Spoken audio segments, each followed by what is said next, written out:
Doctor Mohammad Yunus কাটা দিয়ে কাটা তোলাটা মোটামুটি শিক্ষা গেছেন। দর্শক এখানে আপনারা দেখতে পাচ্ছেন আজকের রাজপথের অবস্থা যে ডক্টর ইউনূসের উপর কিন্তু প্রভাব পড়ে গতকালকে কিন্তু সার্জির উপর হামলা হয়েছিল। এদিকে আজ গভীর রাতে হঠাৎ রাজপথের অবস্থা উত্তাল হয়ে যায়, ডক্টর ইউনূসের উপর ভয়াবহ প্রভাব পড়ে। অন্যদিকে সেনাপ্রধানও পদক্ষেপ নিয়ে রাজনৈতিক পরিস্থিতি ঘুরিয়ে দিলেন। দেশের পরিস্থিতি এখন কিভাবে স্বাভাবিক হবে? সারা বিশ্ব বাংলাদেশের দিকে তাকিয়ে রয়েছে। ক্ষমতার চেয়ারটিতে এরপর কে বসবে? জেনারেল ওয়াকার, আপনার কি কথা বলার এখতিয়ার আছে? আপনি যে বলবেন আমি নির্দেশ দিয়েছি, আমি তাদেরকে ছাড় দিয়েছি, আমি তাদেরকে আরো দেব, এটা দেওয়ার মতো আপনার জুরিসডিকশন, আপনার যে ক্ষমতা, আপনার যে জব ডিসক্রিপশন, তার মধ্যে কি এটা পড়ে? আমাদের প্রধান উপদেষ্টা ডক্টর মোহাম্মদ ইউনূস সম্পর্কে আমি প্রায় একটি কথা বলে থাকি, তিনি এমন একটা সহজ সরল ভাব নিয়ে থাকেন সবসময় যেন তিনি কিছুই বোঝেন না। আসলে বাস্তবতা হচ্ছে উল্টো। অনেকেই মনে করেন তিনি যে কোনো পাক্কা পলিটিশিয়ানের চেয়ে কোনো অংশ কম নন এবং যে কোনো সময় সুর বদলে দিতে পারেন। এটি বাংলাদেশ যে খুবই গরম পরিস্থিতি থাকবে সেটা আমি সকল ভিডিওতেই বলি। কিছুদিন পর পর বাংলাদেশে অস্থিতিশীল অবস্থা তৈরি হবে। গতকাল রাতেই সার্জিস আলমের উপর অ্যাটাক হয়েছে, একটি উত্তম মাধ্যম দেওয়া হয়েছে। ডোনাল্ড ট্রাম্প এই মুহূর্তে সারা পৃথিবীর ক্ষমতাধর প্রেসিডেন্ট হিসাবে নাম্বার 1। আপনি হয়তো হুকুম মানবেন, নয়তো আপনাকে শাস্তি দেবে আমেরিকা। আমেরিকা বলে যে আমরা পৃথিবীর যে কোনো জায়গায় ঢুকতে পারি। আন্তর্জাতিক খ্যাতি সম্পন্ন বাটপার সুৎখর ইউনূস আবার নতুন খেলা শুরু করেছে। আমি তাকে বলেছি না যে তিনি রাজাকার, তার সঙ্গী সাথীরা রাজাকার। জলজান্ত প্রমাণ আপনাদের সামনে হাজির করছি। 16 বছরের একটা স্বপ্ন, ইউনূসের অ্যাকাউন্টে একটা টাকা এসেছে, আমি দেখাতে বলি এই ডকুমেন্টটা, তাহলে আপনাদের বুঝতে সুবিধা হবে। ক্যারিশমায় 40 বছরের জঞ্জাল পরিষ্কার হয়ে গেল। একদিকে দেশকে মোটামুটি ওয়াকারের তার বউ কি বলে জানেন তো? হালার তুই মেজর হওয়ার যোগ্য ছিলেন না, তোরে মেজর বানাইছি। আপনি মনে করেন ওয়াকারের কোনো ব্যক্তি জীবন আছে? ওয়াকার, আমি যে কথাগুলো বলছি এগুলো কি মিথ্যা কথা? আপনি যদি নামাজের কাপড়ে কোনোদিন কাঁদেন, বোধহয় এই জন্য কাঁদেন যে আল্লাহ আমি মইরা যাই না কেন। প্রতিনিয়ত দেশের রাজনৈতিক প্রেক্ষাপট খারাপের দিকে যাচ্ছে, ঠিক যেমনটা আজকেও ঘটেছে। দর্শক শ্রোতা, গতকালকে সার্জিস আলমের উপর আক্রমণ হয়েছিল, আর আজকে কি ঘটেছে এইটা দেখে সারা বিশ্ব অবাক হয়ে গিয়েছে। গাইজ এইসব বিষয় পর্যালোচনা করে আমরা অনেক তথ্য পাই এবং ভিডিও পাই, সবকিছু আপনাদের সামনে এক এক করে ধারাবাহিকলি তুলে ধরবো। ভিডিওর প্রথমে কিছু অংশ বিশেষ দেখেছেন, সেইগুলো দেখে তো আপনারা বুঝতে পেরেছেন যে আজকের ভিডিওটা ঠিক কী নিয়ে হতে যাচ্ছে। সর্বশেষ ডক্টর ইউনূসের কি হয়, সেনাপ্রধান কি করেন এবং দেশের সর্বশেষ পরিস্থিতি কোন জায়গায় গিয়ে দাঁড়ায়। দর্শক শ্রোতা, আপনাদের কাছে আমার একটা রিকোয়েস্ট থাকবে, আপনারা চ্যানেলটি সাবস্ক্রাইব করবেন এবং পাশে থাকা বেল আইকনটি বাজিয়ে রাখবেন এইরকম আপডেট নিউজগুলো সবার আগে পেতে। আসুন এই নিউজগুলো আগে দেখে আসি এবং ভিডিও শেষে আমাদের গুরুত্বপূর্ণ মন্তব্যগুলো করি। ডক্টর মোহাম্মদ ইউনূস কাটা দিয়ে কাটা তোলাটা মোটামুটি শিক্ষা গেছেন। এই দেশের রাজনীতি আমরা মারপ্যাট থেকে শিখে আসি, পরিবেশ পরিস্থিতি আমাদেরকে শিখিয়ে দেয়, আর আমলারা তো আছেই শিখানোর জন্য। তবে বিষয়টা কেমন হতে যাচ্ছে, আগামী এপ্রিল মাসকে ঘিরে একটা পরিকল্পনা আছে। এখন সরকার এটা কিভাবে সেট আপ করছে এটা আমি জানি না, তবে এই পরিকল্পনা ঘিরে অলরেডি মিডিয়াতে উত্তাপ, ভারতে উত্তাপ, পাকিস্তানে উত্তাপ, সরকারের ভেতরে উত্তাপ। জামাত খুব খুশি কয় ইয়েস, বিএনপি চুপচাপ সাইডে সাইডে হাঁটে, আর আওয়ামী লীগ তো নাউজুবিল্লাহ মিন যালিক। আমি বলছিলাম এমনই হবে।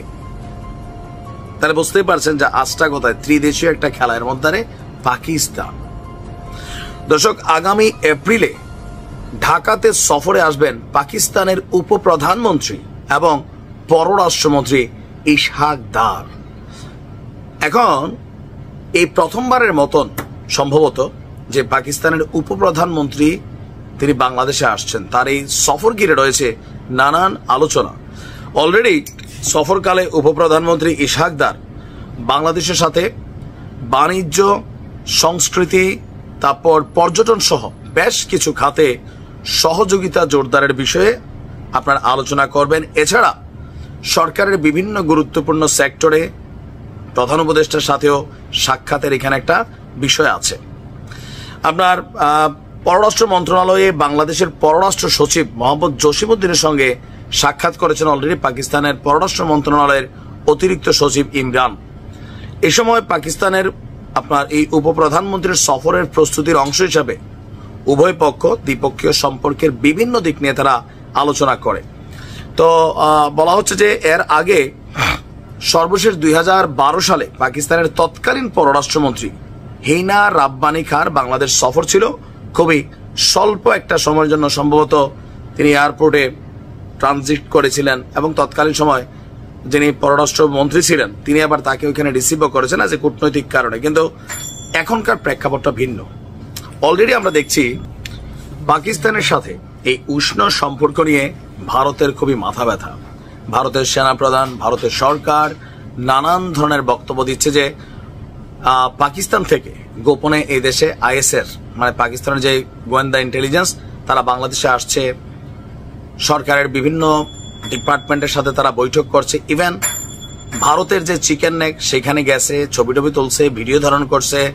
সেক্ষেত্রে সরকারকে একটা বার্তাও দিছে যে আপনারা তাড়াতাড়ি নির্বাচন দেন, নির্বাচিত একটা সরকারের সাথে ভারতের সম্পর্ক হবে, এই সরকারের সাথে হবে না। তারপর ভিসা বন্ধ আছে, মানে সবকিছু মিলিয়ে ভারতের সাথে যখন দুঃসম্পর্ক তখন পাকিস্তান থেকে চাল আসছে, পেঁয়াজ আসছে, আলু আসছে, তারপর হচ্ছে আপনার বিভিন্ন সামরিক ইকুইপমেন্ট কেনার আলোচনা চলছে। বাংলাদেশ আর্মির একটা উচ্চ পর্যায়ের প্রতিনিধি দল পাকিস্তান সফর করেছেন। এই সকল কিছু মিলিয়ে ভারতের একটা টেনশন, আর এটাতে যার যার রাজনৈতিক ফায়দা নেওয়ার সুযোগ আছে তারাও নিচ্ছে। বাট সরকার মনে করছে যে নতুন দিন আসছে, এখন ব্যবসা বাণিজ্য বৈশ্বিক একটা আবহাওয়াতে পজিটিভ হওয়া দরকার, আস্তে আস্তে এগুলো একটু রিকারেকশন করা দরকার, এই আর কি। তবে ডক্টর ইউনূসের এপ্রিলে এই সফরটাকে কেন্দ্র করে বিএনপি আমি জানি না তারা কি অবস্থান নেবে বা জামাত কি অবস্থান নেবে, তবে আওয়ামী লীগ অলরেডি অবস্থান নিয়ে পত্রিকাতে লেখালেখি শুরু করে দিছে। আপনি কি ভাবছেন যে পাকিস্তানের এই উপপ্রধানমন্ত্রী বাংলাদেশ সফর এটা কি সরকারকে অ্যাডভান্টেজ দিবে নাকি ডিসঅ্যাডভান্টেজ দিবে?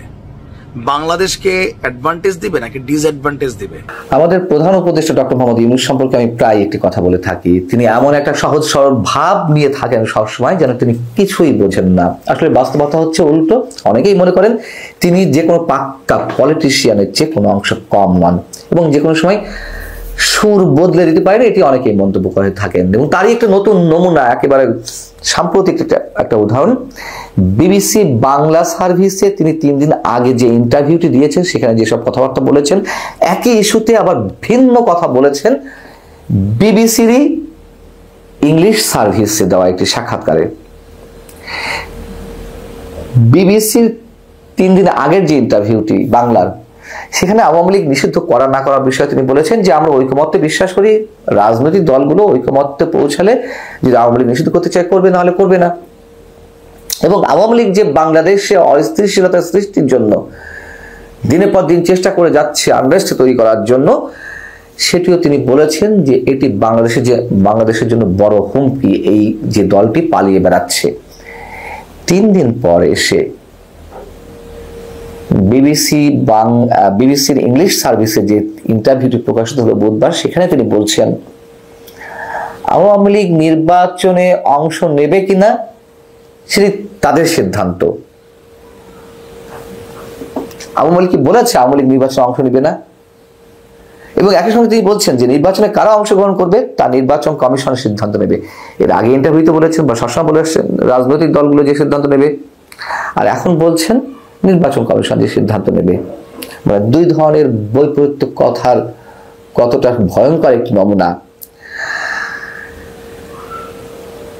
আওয়ামী লীগের নেতাকর্মীদের নিরাপত্তার বিষয়ে বিবিসির পক্ষ থেকে প্রশ্ন করা হয়েছিল, ইংলিশ সার্ভিসের পক্ষ থেকে।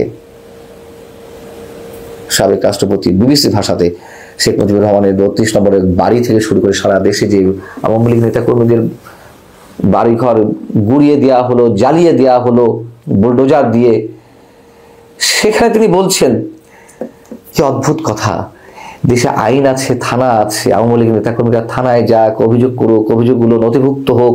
এইভাবে আপনাদের কাছে সাংবাদিক বা বিবিসির কাছে অভিযোগ না জানিয়ে তাদের উচিত থানায় যাওয়া। আচ্ছা, তার এই বক্তব্যটিকে আমরা কি হিসেবে গ্রহণ করব? যারা বাড়িঘর জ্বালিয়ে দিচ্ছে, পুড়িয়ে দিচ্ছে, সরকারের পৃষ্ঠপোষকতায় বুলডোজার এনে গুড়িয়ে দিচ্ছে 32 নম্বরের বাড়ি পর্যন্ত, যেখানে তাদেরকে কিছু বলা হয় না, পুলিশ নীরব দর্শকের ভূমিকা পালন করে থাকে, কোনো ধরনের অভিযান চালানো হয় না, অপারেশন ডেভিল হান্ট পরিচালিত হওয়ার পরেও তাদের বিরুদ্ধে কোনো কিছু পরিচালিত হয় না।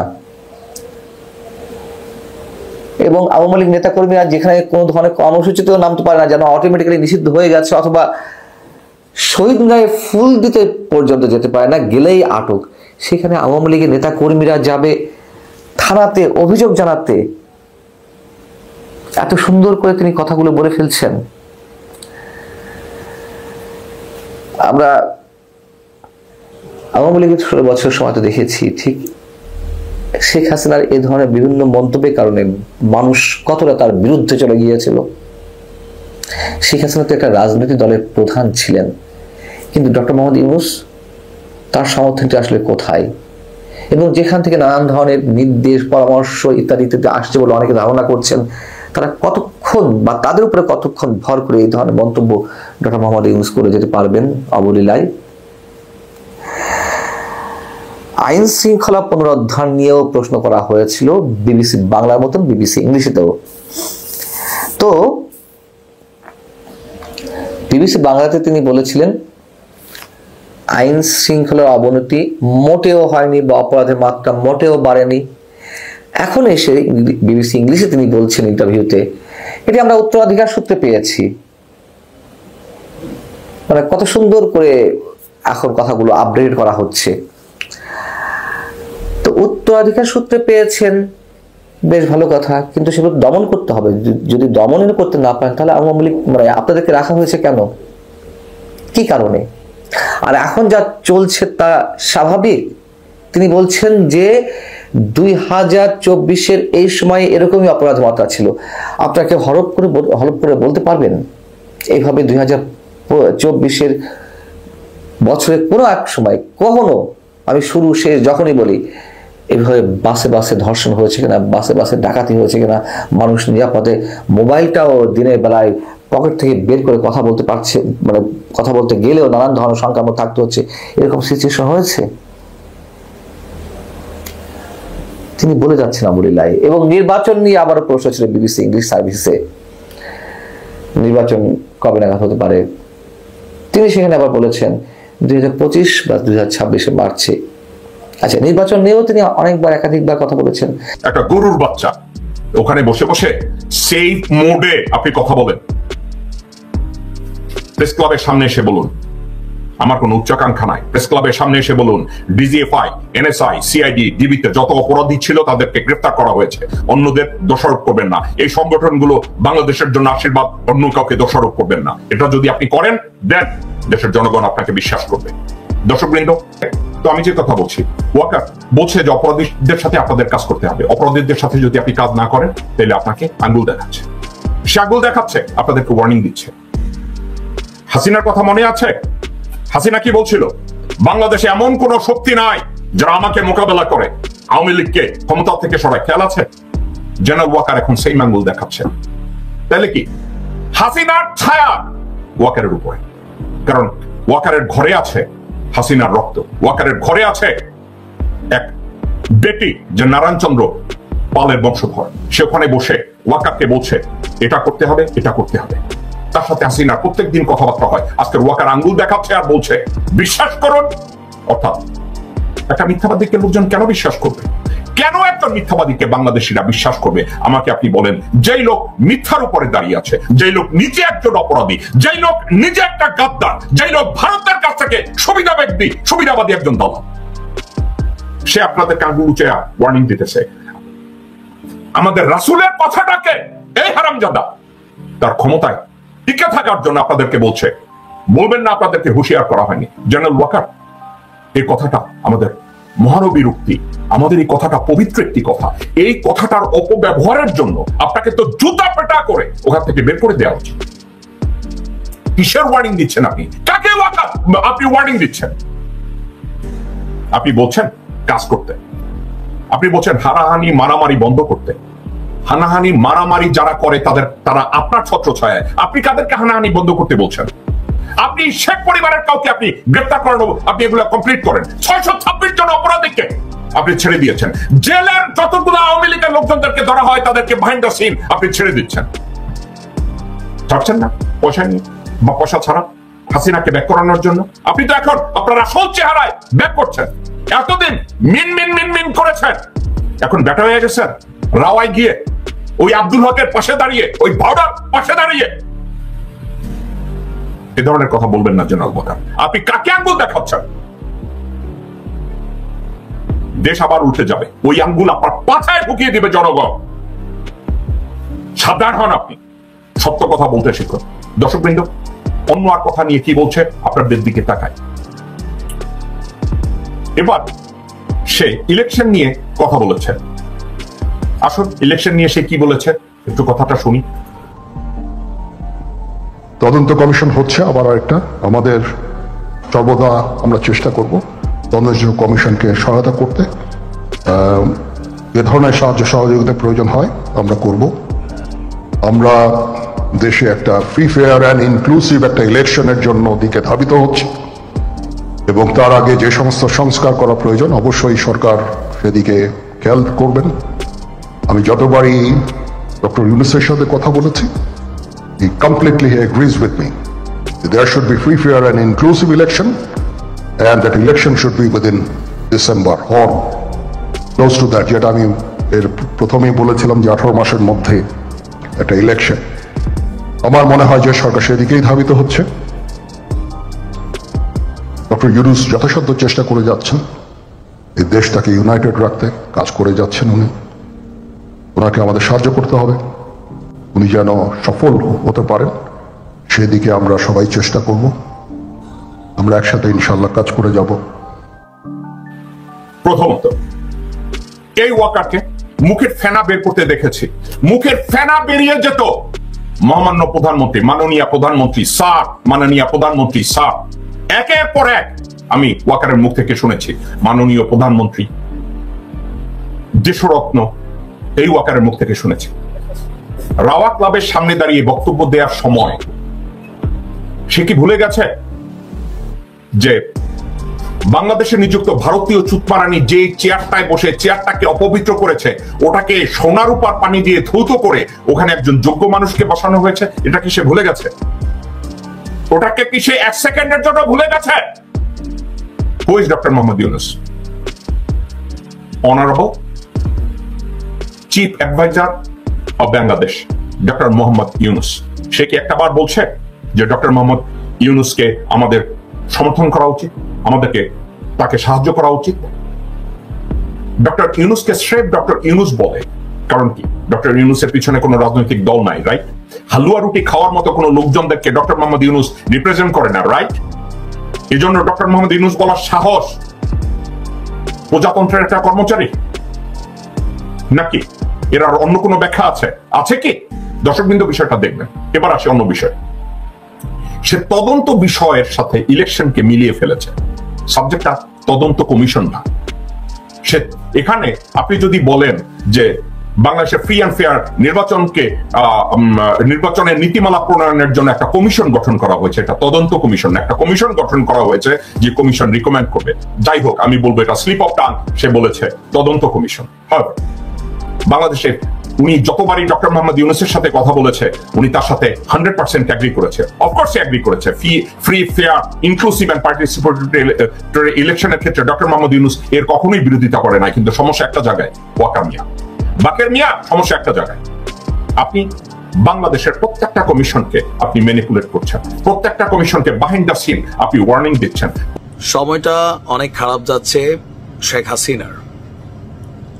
দেশের গণমাধ্যম, দেশের বিচারিক ব্যবস্থা, দেশের ট্রাইব্যুনাল, এখানে নানান ধরনের গল্প, প্রতিবেদন, নিউজ প্রতিদিনই আসছে। আর এগুলাতে বাংলাদেশের মানুষের এক ধরনের একটা মেন্টালিটি হয়ে গেছে যে না ভাই, এগুলা ঘটেই। তারপর সরকার ক্ষমতা থেকে পড়ে গেলে আবার কখনো এই সরকার আসার সুযোগ হইলে একদম পানির মতন ঝরঝর করে যত মামলা আছে এগুলা পড়ে যাবে।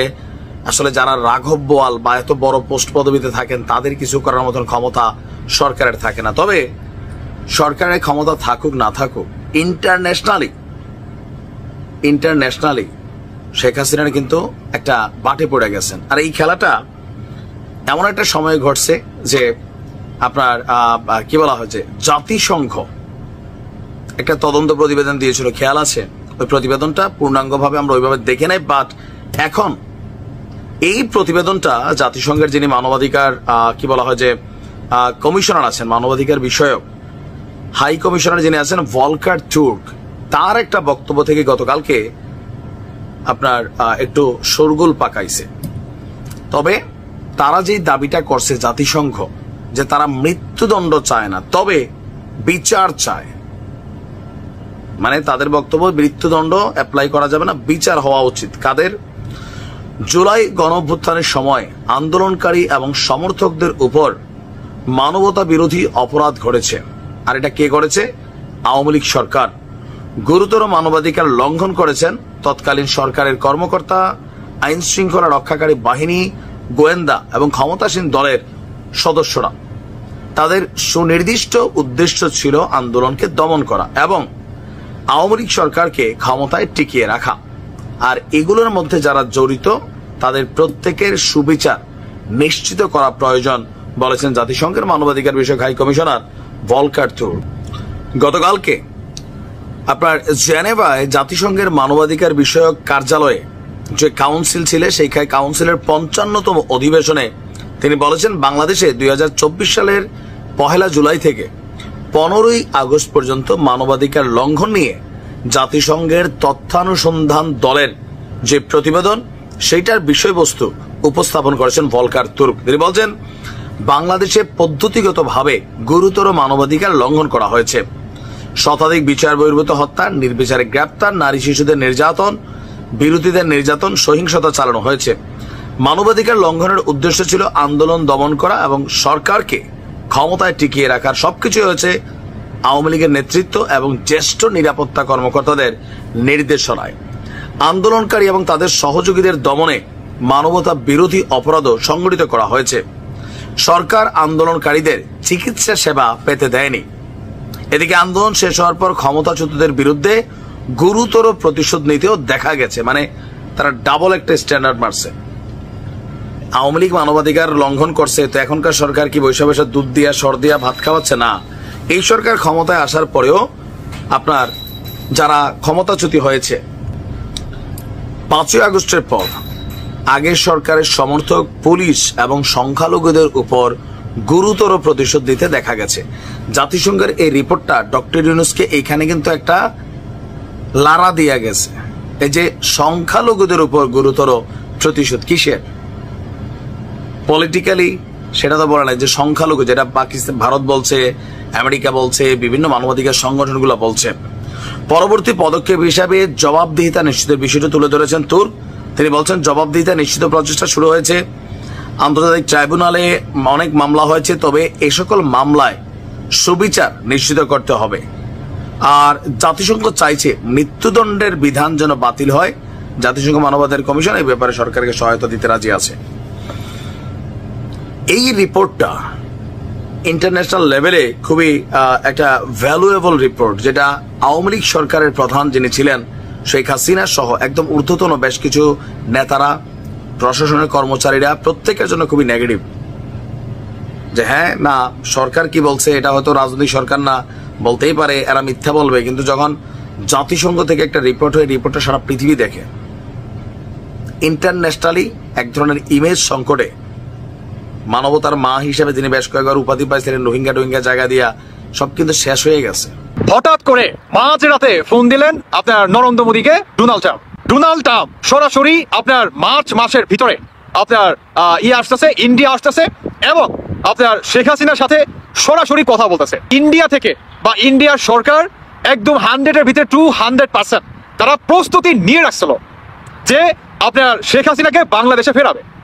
আপনার ভারত বাংলাদেশের সীমান্ত রক্ষাতে বা যে বর্ডারে, সেখানে আপনার মানে অনেক আপনার সিকিউরিটি কিংবা অনেক সৈন্য আপনার অস্ত্রের দিক দিয়ে বা যে প্রযুক্তিগুলো দরকার আর কি যুদ্ধক্ষেত্রে বা যে কোনো আপনার সিচুয়েশনে সমস্ত কিছু আঞ্জাম দিছে ভারত। কিন্তু সেই সময় আপনার ডোনাল্ড ট্রাম্পের ফোন যে ওয়েট করো, আমি আসতেছি, এসে সরাসরি কথা বলি। মানে এখন ভাই ডোনাল্ড ট্রাম্প তিনি যে কি কথা বলে সেটা হচ্ছে আপনার যখন আসবে, যখন এই মার্চ মাসে কথা বলবে, তারপরে হচ্ছে জানা যাবে যে শেখ হাসিনাকে আপনার কবে ফেরাচ্ছে। তবে এটা বাস্তব যে শেখ হাসিনাকে খুব দ্রুত আপনার বাংলাদেশে ফেরাচ্ছে। এটা অনেক আপনার 100%-এর ভিতরে প্রায় 80% শিওর হয়ে গেছে। এখন অনেকে বলবে যে তুষার ভাই এত আপনি কনফিডেন্স নিয়ে কিভাবে বলেন? দেখেন একটা কথা বলি, আমাদের বাংলাদেশের এই অন্তর্বর্তীকালে সরকারের বর্তমান যে অবস্থা করছে আপনার আমেরিকার প্রেসিডেন্ট ডোনাল্ড ট্রাম্প, এই অন্তর্বর্তীকালে সরকার আসলে মানে কি একদম 360 ডিগ্রি অ্যাঙ্গেলে ঘুরে গেছে। অন্যদিকে মার্চের ভিতরেই আপনার ডোনাল্ড ট্রাম্প আসতেছে ইন্ডিয়াতে সরাসরি নরেন্দ্র মোদী আর হচ্ছে শেখ হাসিনার সাথে কথা বলতে, যে কিভাবে বা কবে আপনার ফেরানো যায় বাংলাদেশের সাবেক নয় তাকে প্রধানমন্ত্রী করেও। অনেকটা আসলে প্রধানমন্ত্রী করে নাও ফেরাতে পারে সম্ভবত ভাই, আপনার এইটা আশা কেউ রাখবেন না। আমি বলবো যে ভাই এই আশাটা কেউ রাখবেন না, তবে শেখ হাসিনাকে ফেরাবে, বাংলাদেশে পুনরায় সুষ্ঠু একটা নির্বাচনের আয়োজন করবে ভারত আর হচ্ছে আপনার আমেরিকার সহায়তায়। আর সেই নির্বাচনের মাধ্যমে বা জনগণের ম্যান্ডেটের মাধ্যমে জনগণ যেই মানুষটাকে বেছে নেয় সেই হবে বাংলাদেশের সরকার। এখন এই সমন্বয়কদের কি হবে? দেখবেন যে সমন্বয়করা বিশেষ করে সার্জিস, হাসনাত, কালাপাটা এরা দেখবেন যে বর্তমান কথা বলে খুব নিয়ম হয়ে, দেখবেন আর উল্টাপাল্টা চিৎকার চেঁচামেচি করে না। আপনার মাইক পেলেই ওই যে আপনার হিংস্র মনে করেন হাইনার মতো যে ঝাঁপিয়ে পড়তো, যে আওয়ামী লীগের এগেনস্টে, শেখ হাসিনার এগেনস্টে আমাকে কুকুরের মতো ঝাঁপিয়ে পড়তে হবে, দেখবেন সেভাবে আর ঝাঁপিয়ে পড়ে না। এখন কথাবার্তা অনেক হিসাব কিতাব করে বলে আমার মনে হচ্ছে, কারণ আমি অনেকদিন ধরে দেখতেছি তো ওরকম কিছু পাই নাই। যাই হোক দর্শক বন্ধুরা, তবে এটা বাস্তব যে এই মার্চের ভিতরে আমাদের বাংলাদেশে বিশাল একটা পরিবর্তন আসতে যাচ্ছে। এটা 100-এর ভিতরে প্রায় আপনার 99% শিওর দেখতে পাবেন ইনশাল্লাহ। আপনার এই নরেন্দ্র মোদীর সাথে ডোনাল্ড ট্রাম্পের বৈঠক, অন্যদিকে এর সাথে শেখ হাসিনাও থাকবে, বা বাংলাদেশের সাবেক প্রধানমন্ত্রী শেখ হাসিনাকে বাংলাদেশে কিভাবে ফেরাবে, মানে আরো অন্যান্য বিষয় নিয়ে আলাপ আলোচনা হবে। বা বিশেষ করে যে মেন পয়েন্টটা সেটি হচ্ছে আপনার এই সাবেক প্রধানমন্ত্রী শেখ হাসিনাকে তাকে বাংলাদেশে কিভাবে ফেরানো যায়, এই প্রসঙ্গে আপনার ডিরেক্ট আসতেছে কে? Donald Trump. এখন দেখার বিষয় ভাই যে ডোনাল্ড ট্রাম্প এই মাসের ভিতরে কবে আসে। বাংলাদেশের মানুষ জানেন এদের ব্যাকগ্রাউন্ড কি, আর এই ছাত্ররা, এই মাহফুজ, নাহিদ, সার্জিস, হাসনাত, এর একটা অন্ধকার শক্তি, এর একটা অপশক্তি, এরা কালো শক্তি। এরা বাংলাদেশের স্বাধীন অস্তিত্বকে চিরকালের জন্য বিসর্জন দিয়ে পাকিস্তানের কলোনি বানাতে চায় বাংলাদেশকে। এই যে নতুন দল তৈরি হবে, কয়েকদিনের মধ্যেই হবে, নাহিদ ইসলাম তার হর্তাকর্তা হবেন, নাহিদ ইসলামের ছেলে দেয়া মন্ত্রকগুলোর দায়িত্ব পেয়েছেন হিজবুত তাহরিরের জঙ্গি, ইউনুসের বাসায় অভ্যুত্থানের মাস্টার মাইন্ড মাহফুজ। আবার মুক্তিযোদ্ধা কারা তার সংজ্ঞাও বদলে দিচ্ছে ইউনুস সরকার, অর্থাৎ রণাঙ্গনে যারা যুদ্ধ করেছেন তারাই নাকি শুধু মুক্তিযোদ্ধা, আর যারা মুক্তিযোদ্ধাদের সহায়তা করেছেন লজিস্টিক্স দিয়ে, আশ্রয় দিয়ে, বহু নারী শক্তি এর মধ্যে ছিল, তাদেরকে আর মুক্তিযোদ্ধা বলা হবে না, তাদেরকে নতুন টার্মিনোলজিতে অভিহিত করা হবে। অর্থাৎ যারা এতদিন মুক্তিযোদ্ধা হিসাবে সমাজে পরিচিত ছিলেন, রাতারাতি তাদের মুক্তিযোদ্ধা এই খেতাবটা কেড়ে নেওয়া হবে। এটা সামাজিক অসম্মান। বিশেষ করে আওয়ামী লীগের সমর্থক, কর্মী, বুদ্ধিজীবী নেতাদের অসম্মানিত করার জন্য সুদি ইউনুস সরকারের এই নতুন চক্রান্ত। তবে সুদি ইউনুসকে করকে দিয়েছেন সেনাপ্রধান। আপনারা সেনাপ্রধানের বক্তব্য নিশ্চয়ই শুনেছেন। একবারের জন্য বলেননি মাননীয় প্রধান উপদেষ্টা ডক্টর মোহাম্মদ ইউনুস। যে বক্তব্য সেনাপ্রধান দিয়েছেন তাতে বারবার করে তিনি ডক্টর ইউনুস বলেছেন, অত্যন্ত রাগতভাবে, এবং তিনি দাবি করেছেন যে নির্বাচনের রোডম্যাপ নিয়ে তার যে বক্তব্য তার সঙ্গে ইউনুস সহমত।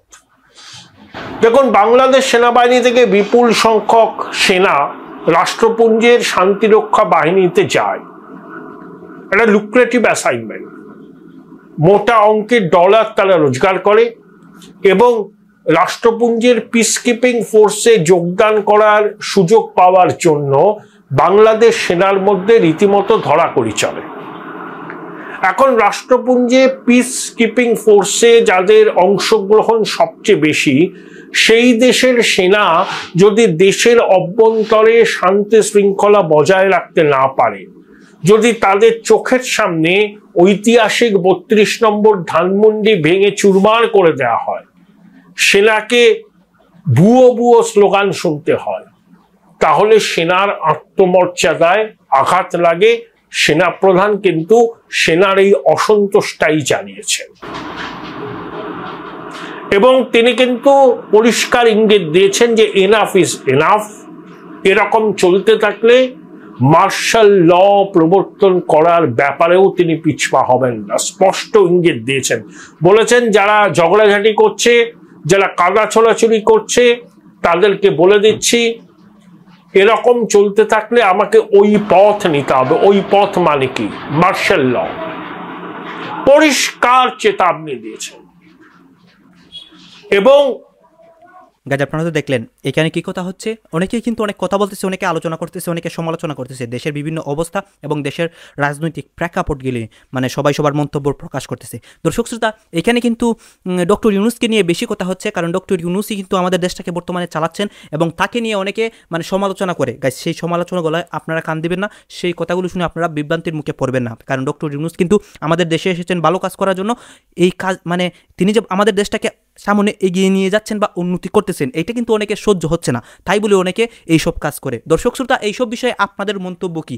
আপনারাও কি ডক্টর ইউনূসকে মানে হেট করেন নাকি লাভ করেন? আপনাদের মন্তব্য কমেন্ট বক্সে লিখে যাবেন। অন্যদিকে এতক্ষণ আপনাদেরকে যা কিছু দেখিয়েছি সব কিছু কিন্তু আমরা সোশ্যাল মিডিয়া থেকে সংগ্রহ করেছি, এখানে আমাদের নিজস্ব কোনো মন্তব্য নেই বা নিজস্ব কোনো সিদ্ধান্ত নেই। এইসব দেখে আপনাদের কি মনে হচ্ছে এবং আপনাদের মন্তব্য কি, এইটা অবশ্যই কমেন্ট বক্সে লিখে যাবেন। এবং আপনাদের কাছে আমার একটা রিকোয়েস্ট থাকবে, আপনারা কিন্তু আমার চ্যানেলটি সাবস্ক্রাইব করবেন। আমি আবারও আপনাদের কাছে রিকোয়েস্ট করতেছি, চ্যানেলটি প্লিজ সাবস্ক্রাইব করবেন, যাতে করে আপনারা নেক্সট ভিডিওটা পান। এবং আপনাদের সাবস্ক্রাইব মানে আপনারা যদি আমাদের চ্যানেলটি সাবস্ক্রাইব করেন তাহলে কিন্তু আমরা অনুপ্রেরণা পাই নেক্সট ভিডিওটি বানাতে এবং দেশের আপডেট নিউজগুলো আপনাদের সামনে তুলে ধরতে। আমি আবারও বলতেছি, আপনারা সাবস্ক্রাইব করবেন।